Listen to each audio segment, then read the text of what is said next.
Europe 1, il est 8h moins le quart. Jean-Marc Ayrault sort un livre intitulé « Pour un impôt juste prélevé à la source ». En direct de Nantes, l'ancien Premier ministre est votre invité. Thomas, c'est l'interview vérité d'Europe 1. Bonjour Jean-Marc Ayrault. Bonjour. Vous avez été viré du gouvernement au moment où vous souhaitiez vous lancer dans une remise à plat complète de la fiscalité en France. Quand vous entendez votre successeur Manuel Valls et François Hollande promettre des baisses d'impôts, vous y croyez ou vous vous dites que ça commence à sentir la campagne électorale ? Non, j'y crois parce que le président de la République a très bien expliqué les choses. Au début du quinquennat, il y a eu déjà des réformes fiscales, je peux les rappeler en quelques instants, mais il y a eu beaucoup d'efforts qui ont été demandés aux Français.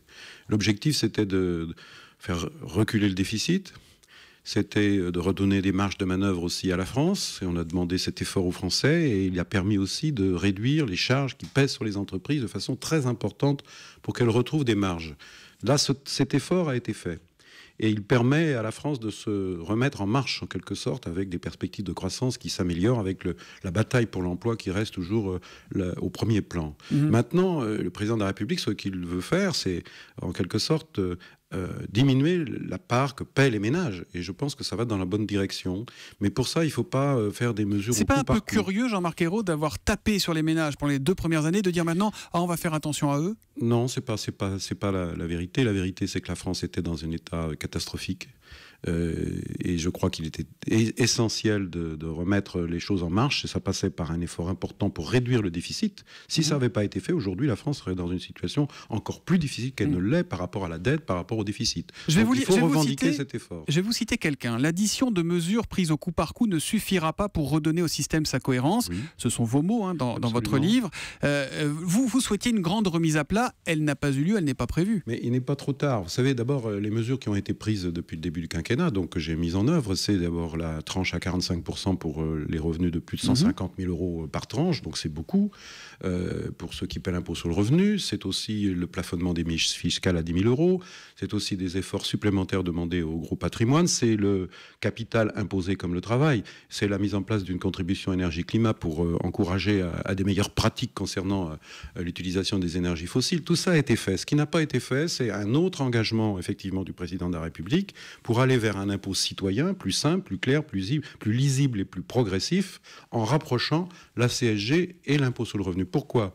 L'impôt sur le revenu est payé par 47% des Français aujourd'hui. C'est risqué. Moins d'un foyer sur deux. Oui, c'est risqué pour la démocratie. Ça veut dire que peu à peu, les Français qui paient l'impôt pourraient penser qu'ils paient pour les autres et qu'ils paient trop. Et donc ça, c'est mauvais. Par ailleurs, ceux qui ne paient pas l'impôt sur le revenu pourraient considérer qu'ils ne contribuent pas eux aussi à l'effort global pour financer les priorités nationales. Et par contre, il y a un autre impôt qui est payé par tout le monde, c'est la CSG.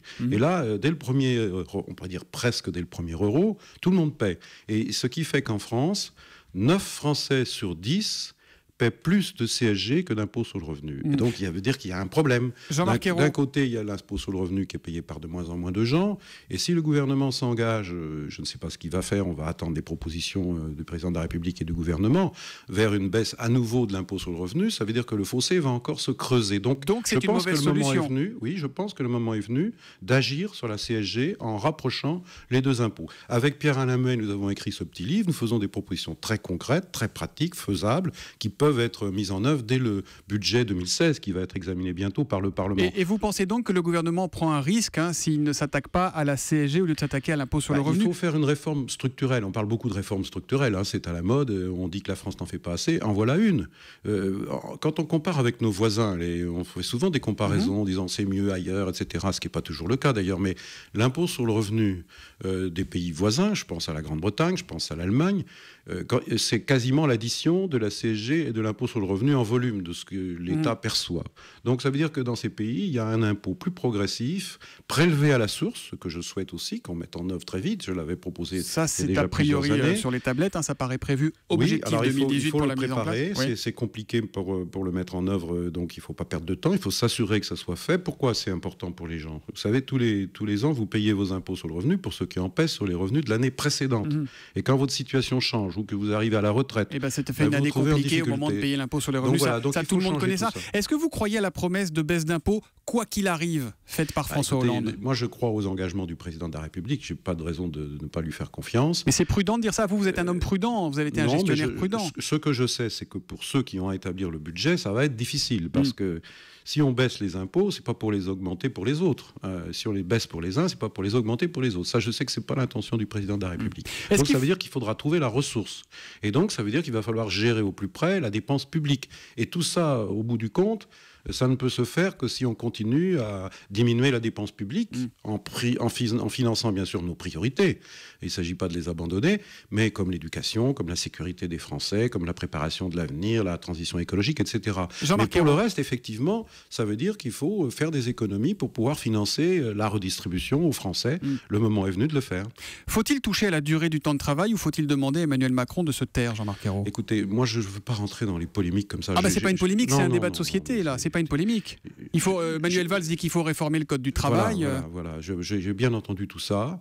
Je sais que le Premier ministre a demandé un rapport à M. Combrexel qui doit le rendre dans quelques semaines pour faire des propositions pratiques. Comment rendre plus simple, plus lisible, plus efficace le Code du travail. Mais il ne s'agit pas non plus de détruire et d'en faire, je dirais, l'alpha et l'oméga d'une politique de l'emploi. Et la durée du temps de travail, ça doit être un sujet pour un Premier ministre socialiste? Je vais vous dire quelque chose de très important. C'est que tout ça, si on veut au bout du compte améliorer à la fois le fonctionnement de nos entreprises, les rendre plus performantes, plus compétitives, ça ne peut pas se faire en diminuant les garanties qu'on donne aux salariés. Ça ne peut se faire que par une méthode. Ça, c'est ma méthode et j'y crois. Et il faut la remettre en première ligne. C'est le dialogue social, c'est la négociation sociale. Vous n'arriverez à rien dans le pays si on ne passe pas par cette méthode. Donc tout ce qui j'imagine qu'Emmanuel Macron vous entend et entend votre désaccord. Oui, je pense, mais c'est vrai pour Emmanuel Macron, c'est vrai pour Manuel Valls. Toutes les réformes qui sont annoncées, si elles sont menées de façon rapide, brutale, elles seront rejetées et au bout du compte, tout le monde sera perdant. Moi, ce que je veux, c'est la réussite de la France. Et donc, ça passe par des réformes.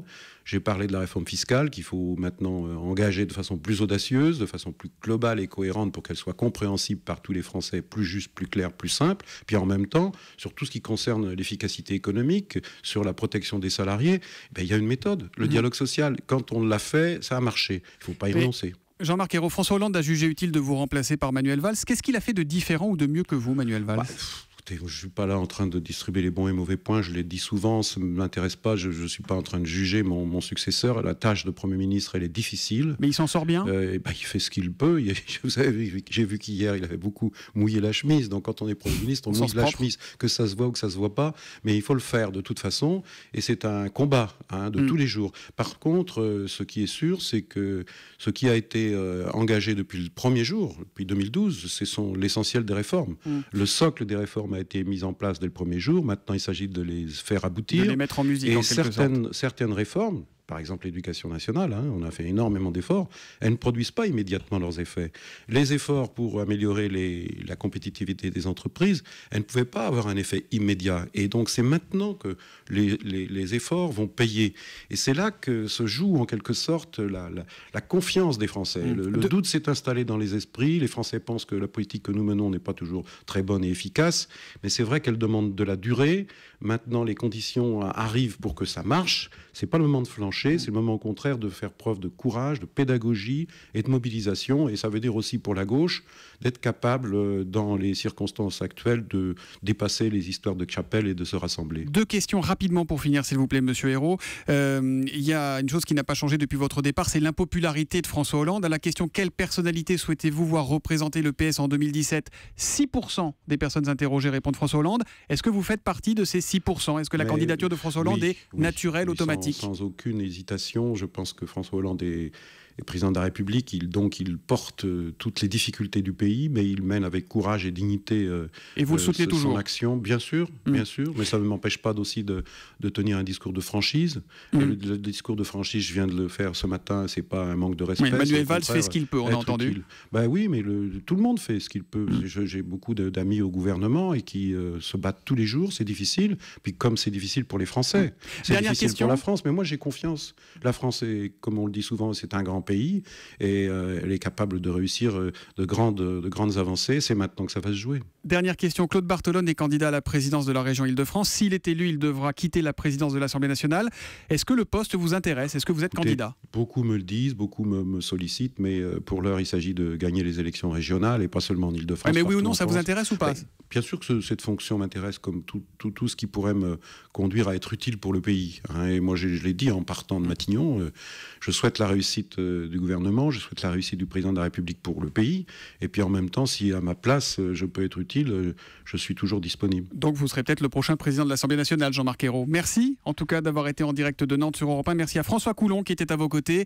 Je rappelle le titre de votre livre, publié avec Pierre-Alain Muet, Pour un impôt juste prélevé à la source, publié aux éditions de la Fondation Jean Jaurès. Merci, bonne journée. Bonne journée.